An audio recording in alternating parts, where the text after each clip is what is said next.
Hello there. Welcome to the seminar session for the Georgetown Wargaming Society. Tonight we have Dr. Rex Brynen here, uh, senior editor at PAXsims. He designed Aftershock. He designed a critically acclaimed game, We Are Coming Nineveh, that I really enjoy.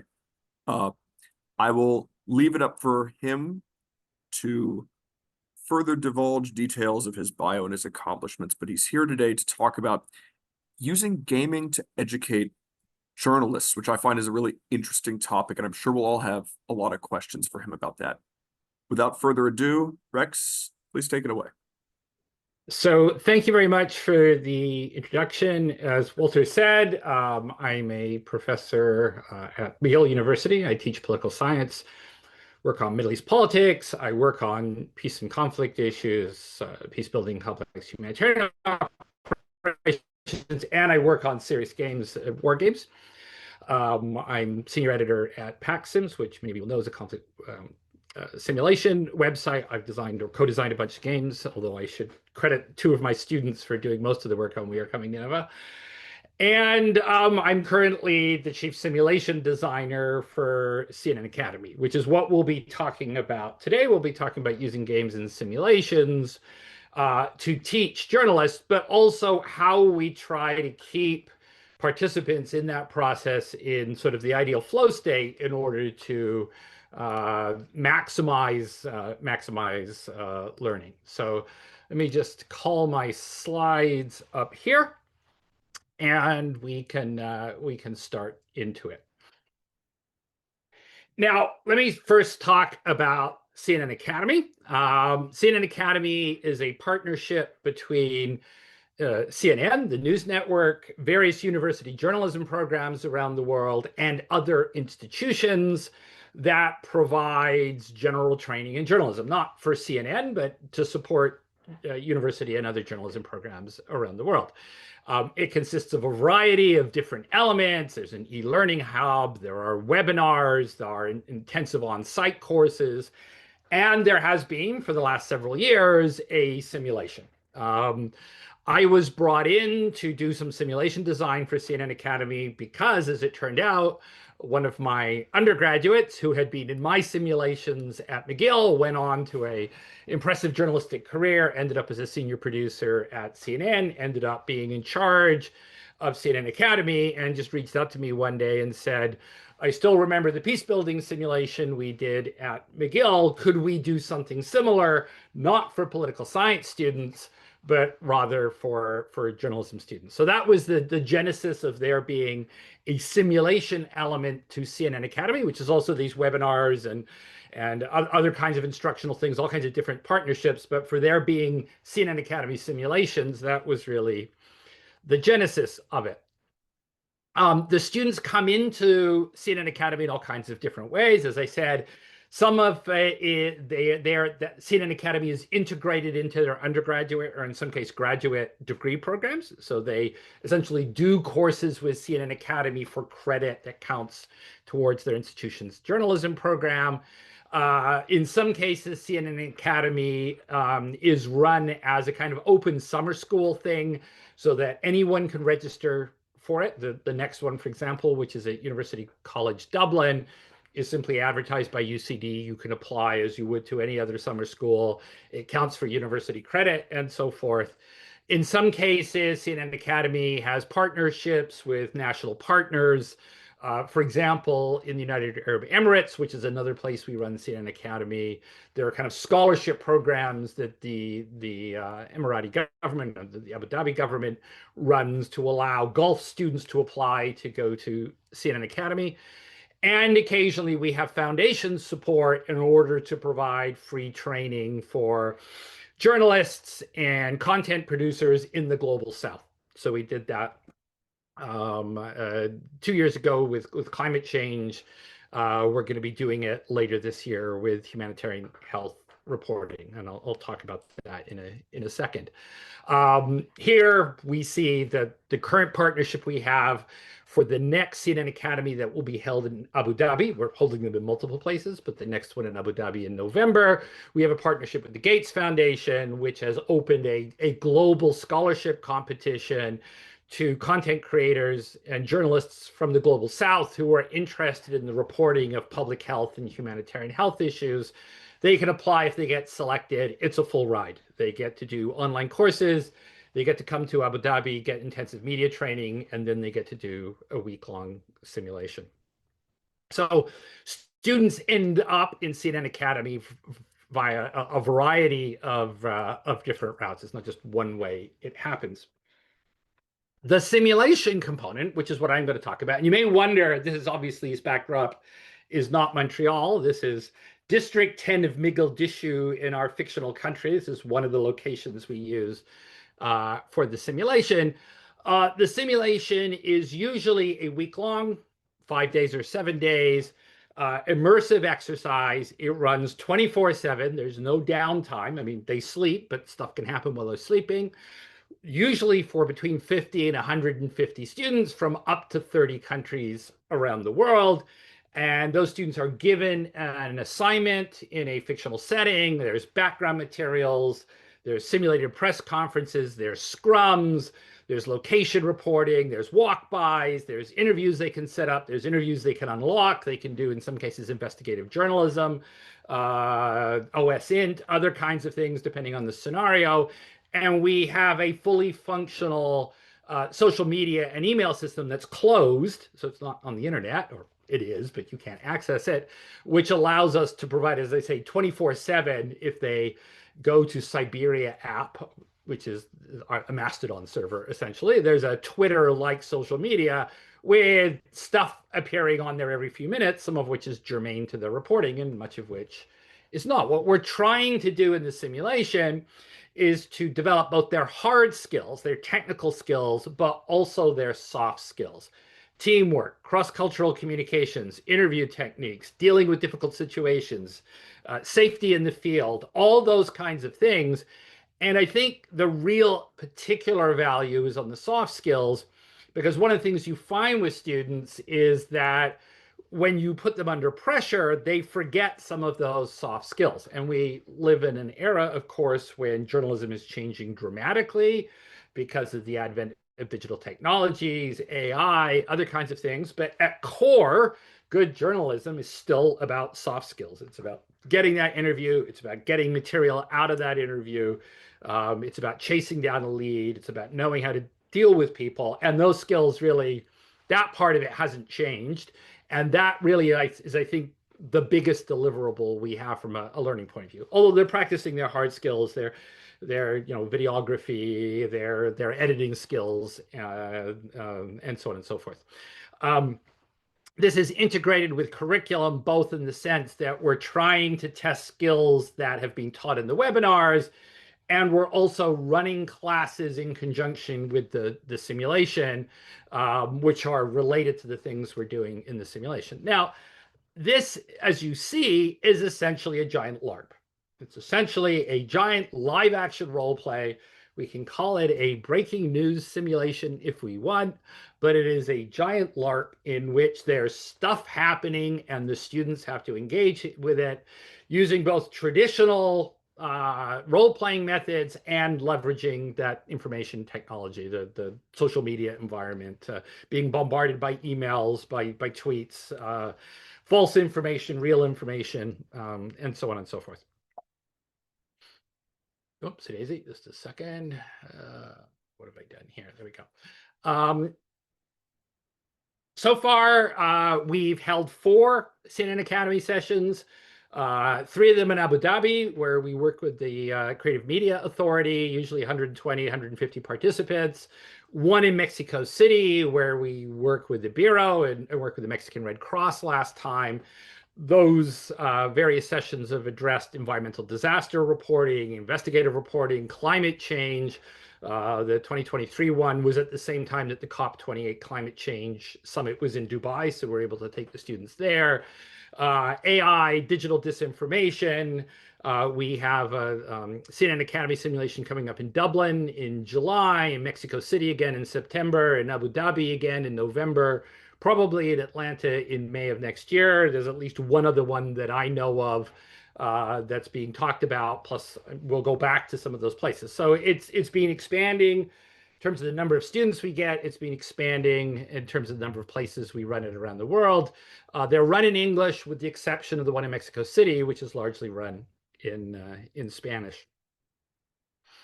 Now, one of the challenges in making a LARP, a journalism LARP work, is the setting. And we can't use a real setting. It would be problematic in a variety of ways. We have students from all over the world. We use a fictional setting, but typically a fictional setting is fairly shallow in the level of detail that's available.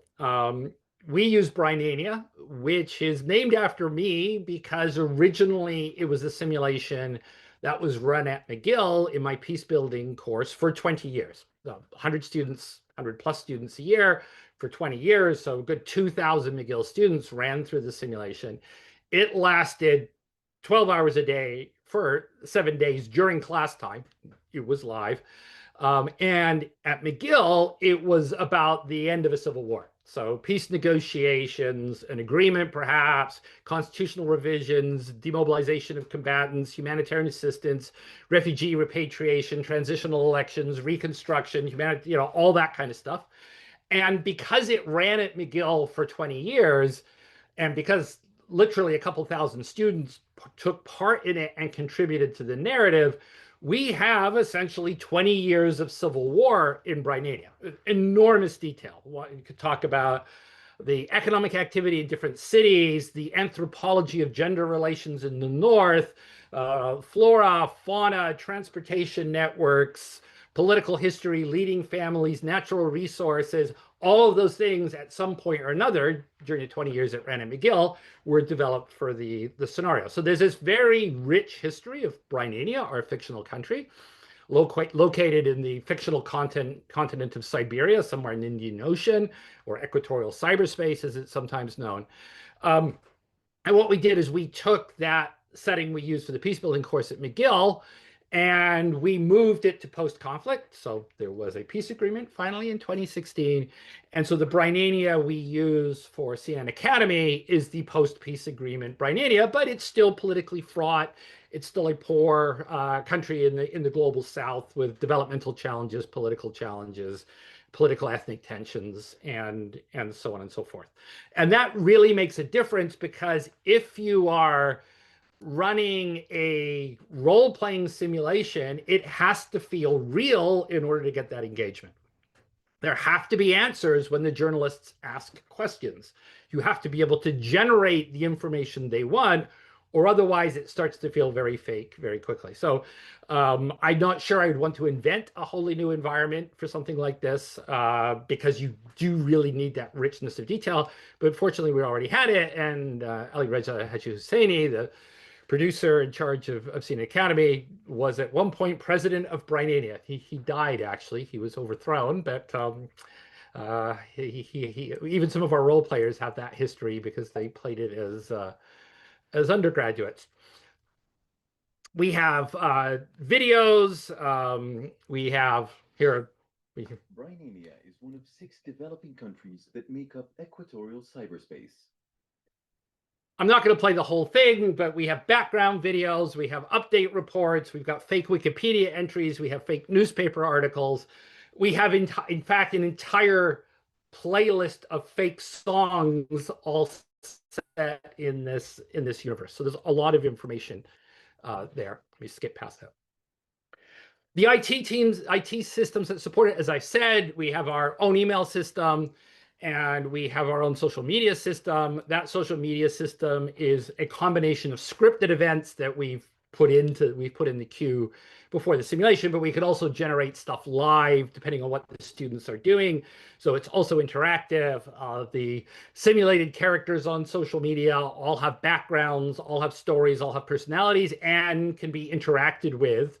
They don't always respond to DMs, but they can be interacted with by the journalists, and the journalists can post to social media too, although they have to be responsible in doing so. Behind the scenes, we have a sort of control panel so that we can monitor large numbers of email accounts, large numbers of social media accounts, so that we can quickly post in any voice into the system when we want something to go out live. So my colleague John Sanders used to be at CNN. He's not at CNN anymore, but he still works with us. He developed a really impressive system which gives us fingertip control over a social media system that has maybe 100 fictional characters in it, has 150 students subscribed, has hundreds and hundreds of scripted items, plus the items that we generate live during the simulation. And again, that engagement is important because this is a live action role play, and you need people to feel that they're inside this fictional universe that we've created. So they'll constantly be getting posts coming across. They may wake up and find out the story's broken. We will sometimes break really important news just when they're about to go to bed, so they won't get too much sleep. We're not above doing that. A lot of the news that they'll get is terrible. It's garbage. It's the quality of stuff you'd see on social media. Sometimes it's a lead. Sometimes it's useful context, and so on and so forth. We mix in some real news stories there too. So we're putting in real feed from CNN, BBC, Al Jazeera on what is actually happening in the world at that time, intermixed with the stuff in the simulation universe. Now, when we decide to do this, we have to decide each year, or for each particular place we're going to run it, what's the scenario going to be. We don't want to constantly reuse the same scenario. We will use modified versions of a scenario, but we like to keep it fresh. So we've got to decide what's topical, what's relevant, what's different from the thing we ran in that location last year. We never run the same scenario twice in the same location. What events or expertise can we leverage? Is there a particular resource in that city? Is there a particular event that's nearby? There's a particular site we can visit. So we're thinking about that too. We're also thinking about sensitivities. If you have students coming from 30 countries, and depending on what your host country is too, there's certain topics that are going to work better than others. So that's a consideration as well. We'll decide on a scenario. We'll sit down with all the CNN Academy instructors, all of whom are experienced journalists, and we'll decide what our learning objectives are, what it is we want the scenario to address. We do this less now because we've done it so many times, but we'll have a giant Miro board. People will put up post-it notes of what they would like the students to be tested on, to learn, to experience, and then we will try and build those things into the scenario. Can't build everything in.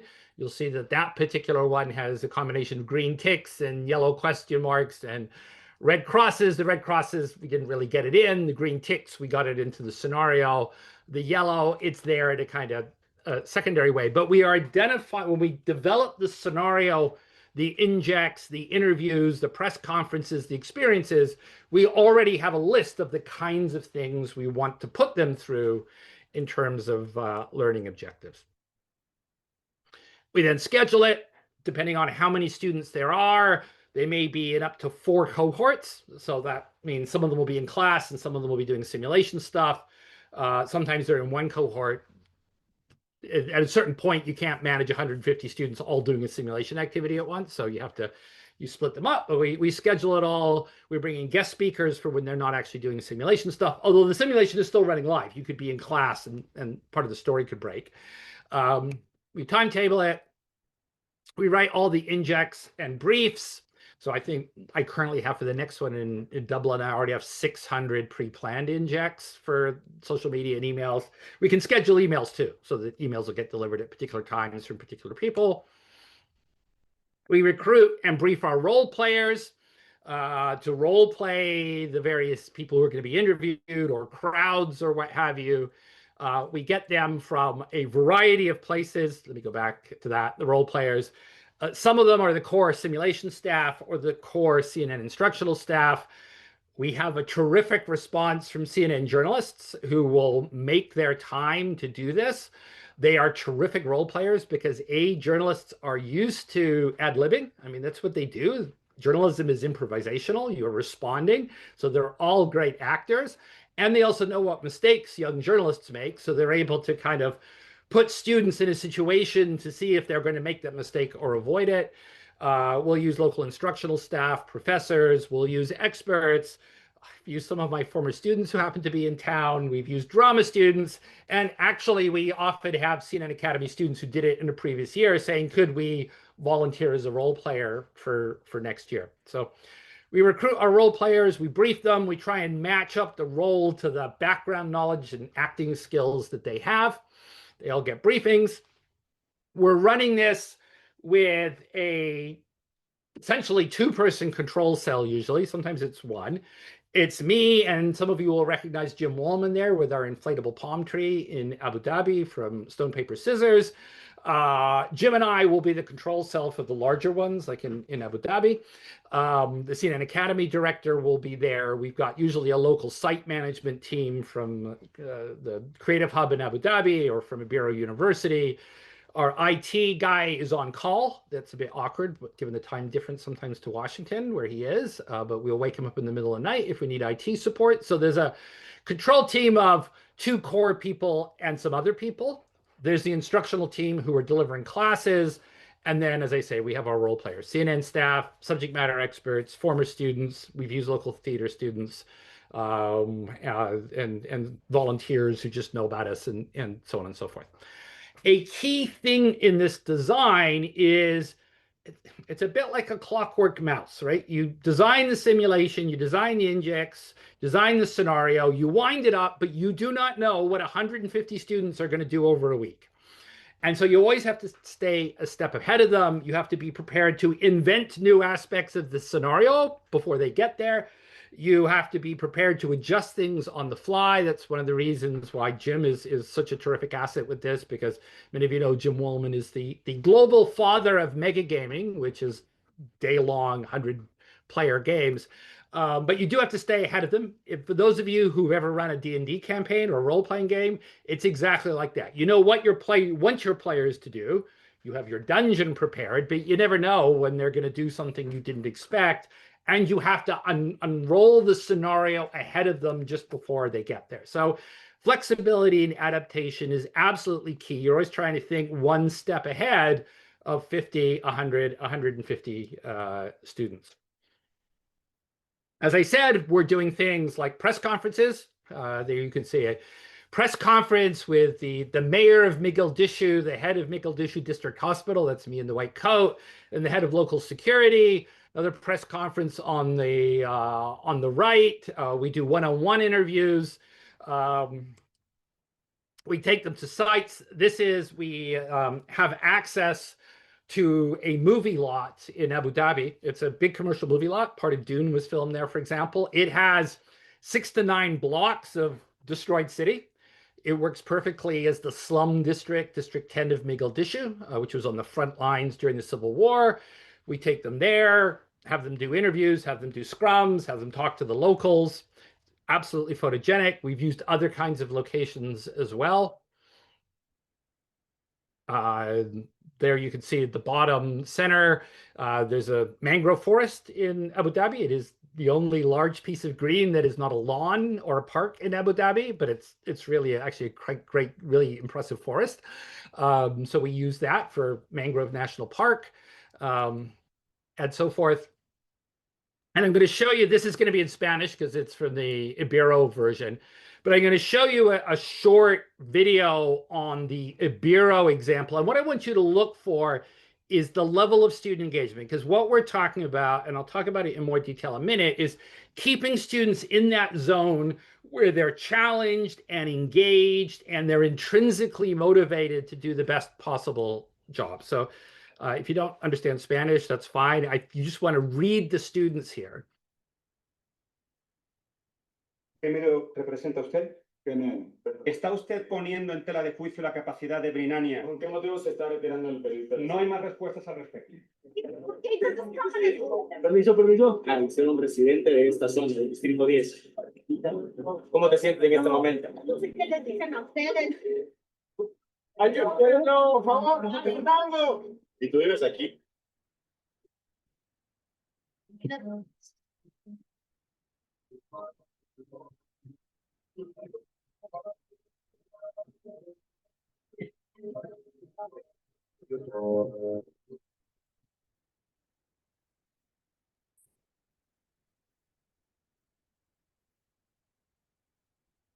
Ahorita emocionada. Bien preocupados, ansioso, muy contento, abrumado. Muy contenta. Súper rápido se fue la semana. Siempre gana.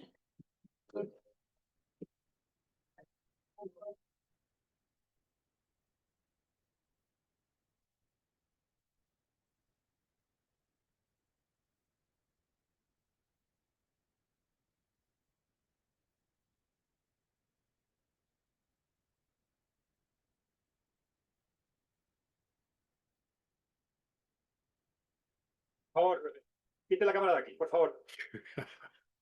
So there's our security chief pushing the camera away. But I think you could pick up off of the body language from the students how much they're into it. We had terrific support from the Mexican Red Cross in that case, set up an entire triage station for us, you know, oxygen ambulance, et cetera, et cetera, et cetera. And as I said earlier, what we're trying to do is keep them in what's sometimes called a flow state, which is a psychological state of deep focus and immersion where students are challenged to a high degree, but they have the skills to potentially meet that challenge. And this flow state occurs when you've got challenge and skill in balance, and it's characterized by intense concentration, clear goals, immediate feedback, a loss of self-consciousness. So you don't feel I'm attending CNN Academy. You feel I am in Brynen reporting a breaking news story, a distorted sense of time. Everything's high pressured and intrinsically rewarding. We do have winners. They produce video reports and there are winners, but they all want to do the best job. Usually it's ungraded. Some of them have been graded because they're university credit. But we get high levels of engagement and enthusiasm, regardless of whether there's any actual extrinsic reward. And keeping students in that flow state, and here's kind of a simplified version of it. You don't want them so over-challenged that they're just anxious, that they're stressed out, that they're not enjoying it. You don't want it to be so easy that they're bored. You want them to feel that they could fail but aren't quite, or that their skills are really making a difference. And that's where we're trying to keep them. And that is a dynamic process. You cannot fully determine how that's going to work for every student, for every scenario in advance. You have to be adjusting that, and sometimes adjusting that student by student, group by group, as the simulation is proceeding. The scenario pushes them to the limits without overwhelming them. We build in challenges and traps that they should be able to avoid, but don't always. The challenges are drawn from professional journalists identifying the kinds of mistakes they made or they've seen others make. They get feedback. A lot of that feedback is realistic consequences. And I'll show you some examples of that in a minute. If you goof up, you could blow an interview. People could get angry at you. And there are meaningful stakes, because if you lose an interview or you lose a source, or if someone gets angry or the situation becomes unsafe because of something you've done, then those are immediate feedback. And then there's also feedback in terms of the advice we're giving them as they're doing their video reports, they're writing their scripts, they're editing them, and the feedback we're giving them at the end of the session. But they're making real decisions with real consequences. And they can see that because they'll see which teams did very clever things very well and got the payoff in terms of information, videos, interviews, and so on and so forth. So I'm going to give you another little clip here. This is from a climate change scenario. There I am being Professor CO2, but it's not me you're going to see in a minute. So there were traps that we set, and there were traps that just happened. Example of a trap we set is one of our radical environmental groups was handing out badges. And they were giving out stickers for this Rainforest Alliance or something of that sort. And you are actively wearing it? And if students wore those badges into an interview, some of the interviewees got very upset about the apparent political partisanship. Is that the Rainforest Action Siberia sticker? She noticed the sticker and she basically accused us of being a part of that coalition in the interview. You're participating in eco-terrorism. Like, I can't continue this interview, sorry. You need to go, sorry. And that's how it is in the real world. You can't go out wearing badges in favor of one or another side, because then it kind of shades your reporting. We're not going to wear any stickers. So there, what we've done, we had an NGO press conference. The activists were handing out badges and stickers. They were sticking them on the journalists. Next day, they had interviews with the Conservative Chamber of Commerce. If they saw those stickers, she walked out of the interview. They blew the interview. They should have thought about, I shouldn't be wearing partisan badges during an interview. So that's the kind of challenge that we're presenting them with. And as I say, this flow has to be actively maintained. Our role players are told to keep it difficult but not overwhelming, to have realistic consequences. We need to adjust pace, complexity, narrative as need be. I have to say that CNN journalists are outstanding at doing this because most journalists, if they're good, have expertise at understanding someone else's emotional state because they have to manipulate that for a good interview. So they're quite good at reading people. They're quite good at both adding stress and keeping people comfortable, because there are times you want one or the other if you're doing an interview. And so they are really amazing at doing it. And I think the result is immersive, high stakes learning that feels authentic and is unforgettable for the students. Here's another example of Ali Reza stressing out some students by doing some technical things that they should be stopping him from doing, but they're maybe a little intimidated and don't necessarily do that. My leader is that guy. He deserves a Grammy. So during interviews with me as Rez Boussani, the editor of McGill Issue Times, I was posing a lot of challenges to the interviewers. He was not cooperating with us at all. I was moving around in my chair. I was playing around with this big scarf I was wearing that messed around with the microphone and made the audio in some cases probably unusable. He's playing a bit of a mind game with us, actually. As a good journalist, you should know how to handle the situations, but. So Ali Reza also will sit with the sun to his back to ruin the video. You can see him playing with the mic cord there to ruin the audio. And the student should say, sir, could you sit straight? You know, could you face this way? Could we move your chair? Anyone who's done a lot of interviews will know that journalists will do that. In this case, they didn't always do it or think about it. And then when they go back to look at the interview, they have an interview that's really not usable anymore. Again, a realistic challenge with realistic consequences is what we're trying to build in, but we're also not trying to ruin their days. So, you know, we have a sense of what they can handle. We get to know the students and so forth. We're getting feedback from talking to them ourselves, from our CNN instructors, get to know them quite well. In many cases, they've known them for weeks or months before they ever got there. In many cases, university groups are coming with their own professors, so we're getting feedback from the professors. Sometimes students will come to us if the team dynamics are problematic and so forth. So, but it is a lot of information to collect from 50, 100, 150 students to see how they are doing.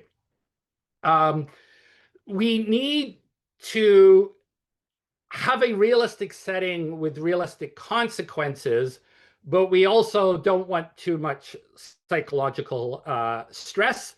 And so we do explicitly tell the students, look, this is all a simulation. We're going to do really challenging stuff to you, but you know, take it with a grain of humor. This is our job. You want us to do it. It's better for you to make the mistake here than it is on your first job and get fired. This is District 10 of McGill Issue, and these two characters here in orange are perfect examples. At the top, Glenn, he's one of our instructors. He's playing a shop owner here. But what Glenn was doing, some of the students were CNN had lent them tripods and audio rigs for their cameras, their phones, which were fairly expensive. And the students occasionally were resting them against the wall while they did something else. So Glenn was stealing them. And so we had students who thought they just lost $1,000 or $2,000 worth of CNN equipment and were quite panicked. And then later they would see someone selling them, and then they'd have to try and convince them to get it back again. But you don't go leave your expensive camera equipment in the middle of a poor neighborhood. Bad mistake. Bottom, you see Gus, ex-captain in the British Paras, CNN security advisor, been to all the most dangerous places. He was being tough. He was playing a minister's bodyguard. This is a post-conflict country. He shoved you. If you got too close, he got in your face and said, fuck off, and gave you a push on the chest, as he would do in real life if people getting too close to a camera and were being threatening. So he was playing himself. Students had to know in advance when Gus gave you a shove and told you to F off that was part of the experience. That wasn't just Gus being rude. So we want to make sure that we're not overly stressing them. Another issue we run into is not all students have equal cross-cultural dynamics, so we kind of have to monitor that. They're coming from all over the world, and you can have issues. Public displays of affection between students who are American are not necessarily acceptable to students from other parts of the world, for example, to give one example. So we're having to monitor that kind of stuff as well. But we are pushing them. This is another example. I only actually saw this a week ago. This is from a blog at Georgia Tech. We had Georgia Tech students. And it says, "Stop walking that way. You're in a minefield." Stopping in my stride, I immediately turned and ran out of the Akhatim desert through the hot sand and rubble. I made it to the town's safety, clutching the extended tripod and 2 lavalier mics. The man who saved me from making a grave mistake began to yell again. Rex Brynen, a professor at McGill. Yeah, I shouted at that group, "Take another step and you might be dead. You're in a minefield." They had gone down a street where no one lived, which was cordoned off. This is a thing you absolutely run into if you do this kind of reporting. I run into it as an academic. UXO, unexploded ordnance. There's a reason why no one is living down that street. They just decided to ignore all the warning signs and go down there, and we didn't actually kill them, but I did shout at them. But as you will see from the fact that the students then wrote about it when they got back to Georgia Tech, they found it a valuable learning experience. Much better to get shouted at by me in the Emirati desert than to actually step on an exploded mortar somewhere in a post-conflict country. At the end, they may get graded or evaluated. We have awards for the top video report, runners-up. We have students do a debrief. We break them into small groups. They do a self-debrief before we do the instructor debrief. And the reason is, if we did it the other way around, we would kind of squelch their comments. They take too much of a lead from us. So we want to hear what they thought before we tell them what we thought about their performance. And we will highlight teachable moments and so forth. There's also a post-simulation survey. Speaking of teachable moments, I'll go back to this slide because we also had something that happened in Ibero in Mexico City, where one of the students had asked if they could fly a drone over the disaster site, and were clearly told by their producer they couldn't, and where they were given a copy of the Brynenia drone regulations, which were just the Mexican drone regulations with the word Mexico changed. And they decided to fly a drone anyway. Unknown to them, the prime minister of the country was about to visit the site. It was a closed zone for aviation. This student started flying a drone, so two of us in security force garb, ran up, face planted them carefully. We didn't want to hurt them, kicked their legs apart while screaming at the top of our lungs, patted them down, seized the drone, took them aside, apologized, explained what happens in many countries if you fly drones over an unauthorized site. In Canada, it's a $160,000 fine. In Myanmar, it's 2 years in jail. And so, again, realistic consequences. But the students have to understand that it's all for a good cause, and you are not gently face planting them into the grass in Mexico City just for the fun of it. Well, that was on to the questions. So I'm happy to go to questions now. Okay. We had one from Ray. Are you willing to talk a little bit more about kind of the safety tools and the LARP? You talked a bit about it, but he says it seems like they're pretty crucial for that sort of long-form immersive experience. What are options in LARP if something arises for people's safety? So the safety issues tend to be psychological safety issues as opposed to, I mean, there are some physical safety issues. At the particular site you see behind me, you're not supposed to access the upper floors. Only some, this is obviously a bit Potemkin Village, only some of those are authorized for people to stand on, right, if you're shooting a movie. So there are some physical safety issues, and we have monitors, or rather the production company provides them for us to keep them out of places that aren't physically safe. But it's more getting shoved, getting shouted at, something going wrong, and making sure they don't take that too hard. So we're working quite hard. First of all, we do pre-brief. You know, this is going to be realistic. If you get shouted at, that's good. Better to get shouted at than to make a mistake in real life. In the Mexico City simulation, The second group who were at that ambulance site, some of them started taking pictures of our dead bodies that were a little too intrusive. And we, the role players, decided if you did that, the local populace would get enraged. So we chased them out of the area with sticks. We had a mini riot because you can't just go lifting open, trying to open the body bags to get a dramatic picture of a dead person. I mean, no, don't go there. If we think something requires breaking immersion to explain something to a student, we'll do it. There was an incident of pushing and shoving during a ministerial briefing where one of the Emirati women, the security person, his finger caught on her hijab and her hijab came half off, which is not anything I'd ever want to do in the Gulf or elsewhere in the Middle East. She was upset at the time. We talked to her about it. She actually mentioned it in the debrief, but in a positive sense, saying, I had lost my cool as a journalist. I was getting all shouty and pushy because interestingly, her explanation was the setting was so real, so much like Gaza or any other war-torn or war-affected place, that my emotions got over me because the setting was so real.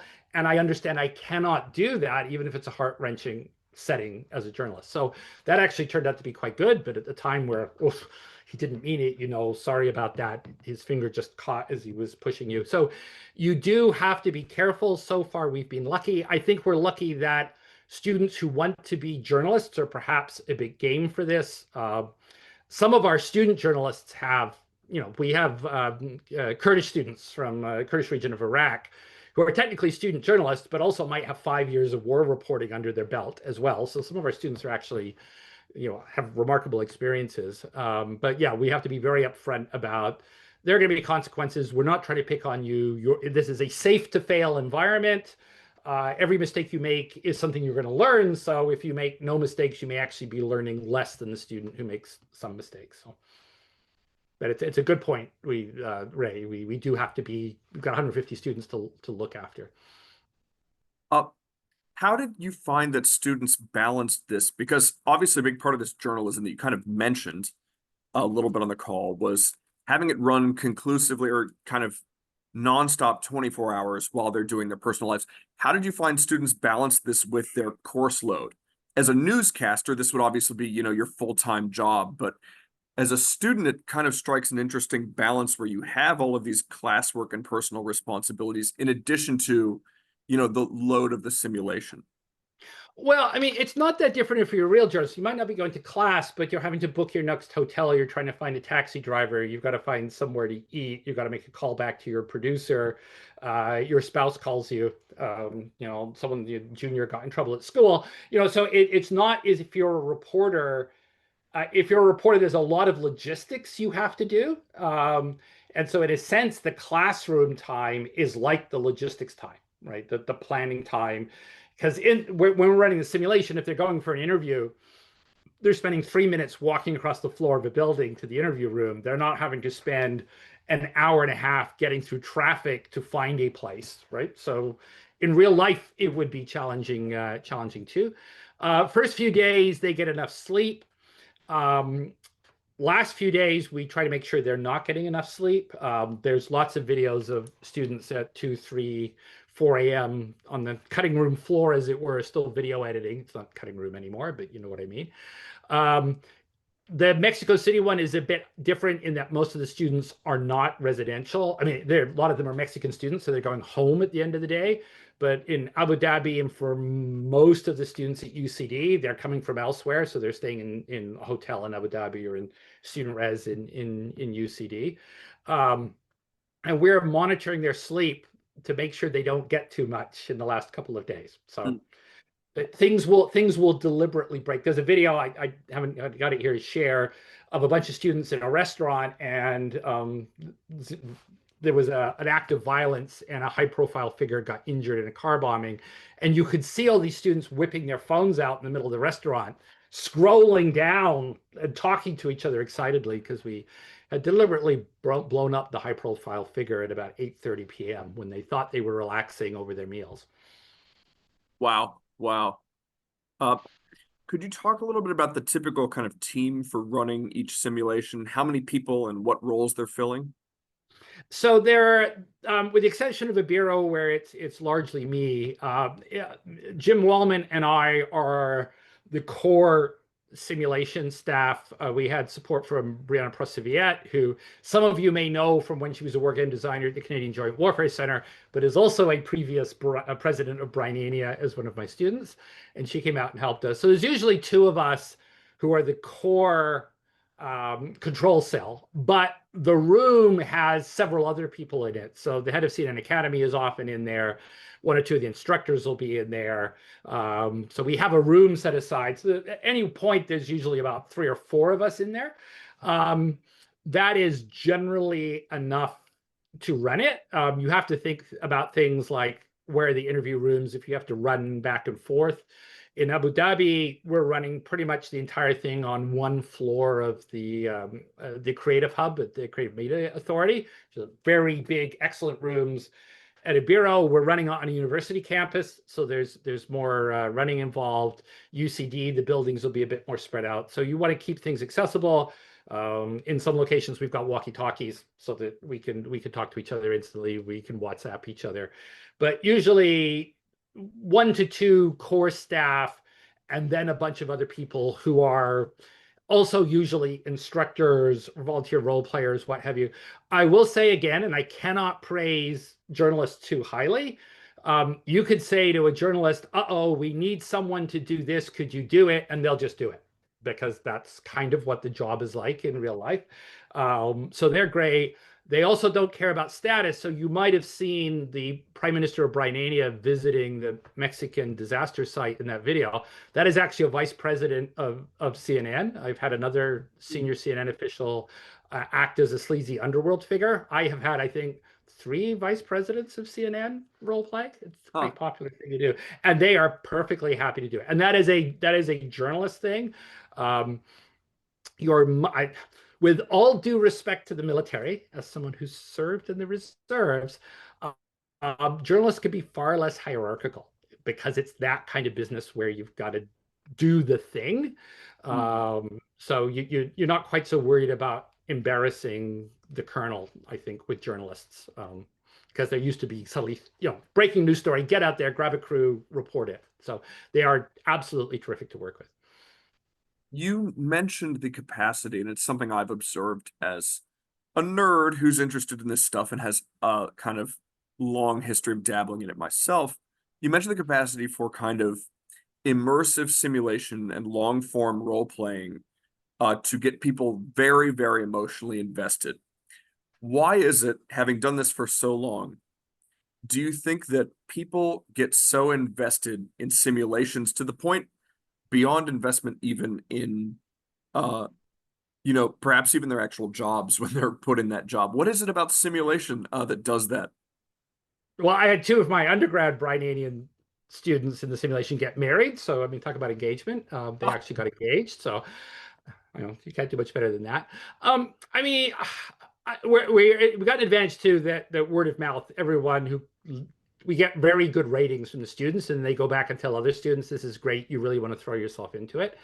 A lot of them don't understand how immersive it's going to be until it starts, but they really get into it. There's a certain amount of humor in it too. I mean, there's some goofy stuff on social media. There's cool memes. There's music. There's all kinds of other stuff. So we try and keep it, it's not boring. It's exciting. The characters are exciting. All the role play briefings will describe personalities. So there's real personalities in there.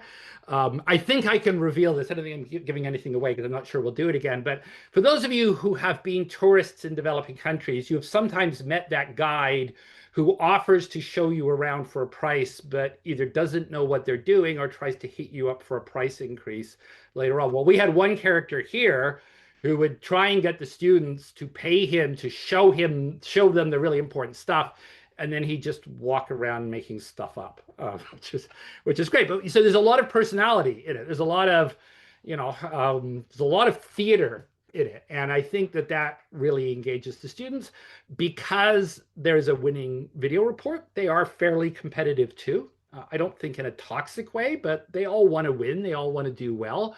So that's a motivational factor as well. That's really fascinating. Dr. Brynen, thank you for your time. This is really interesting and not something we see a lot of here at the Georgetown Wargaming Society. So I want to thank you for showing it to us. It's a neat glimpse into a world of gaming that is, I think, really interesting and very underexplored. Thank you very much. It was a pleasure being here. Thank you for your time. Bye all.